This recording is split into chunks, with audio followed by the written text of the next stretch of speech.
My brothers and sisters, sometimes we think to ourselves, yes, there's a lot of improvement that we need to do in our lives. There's a lot of things that we need to change.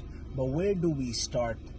Where do we start? Because there's not only one thing that's wrong with us or one thing that's lacking. There's so many improvements that we can do in so many different areas. So, this month, specifically the month of Ramadan, is a perfect opportunity for us to make those improvements. But again, where do we start from? Because we have so many different things that we need to work on. How I would do it is starting off by something that you lack the most in all of your shortcomings.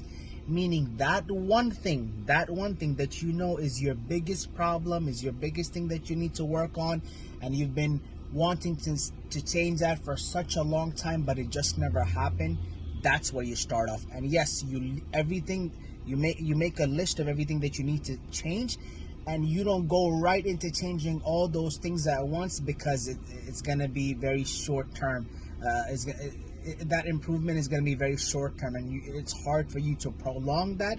So start from that one major thing that you always wanted to fix, and you've been putting it off for the longest, whether that's a salah that you miss, whether that's not praying on time, whether that's not waking up for Fajr, whether that's starting to memorize the Quran more, or recite the Quran more, or learning specific du'as, or starting the adhkar, or perhaps staying away from things that bad habits that you have that have been hanging on to you for the longest.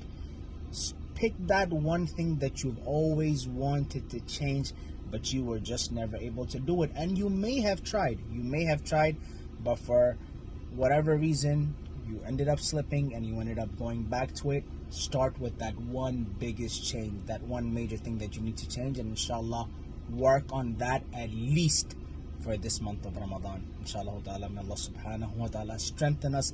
May Allah subhanahu wa ta'ala forgive us. May Allah subhanahu wa ta'ala accept all that we do in this blessed month of Ramadan. Assalamu alaikum wa rahmatullahi wa barakatuh.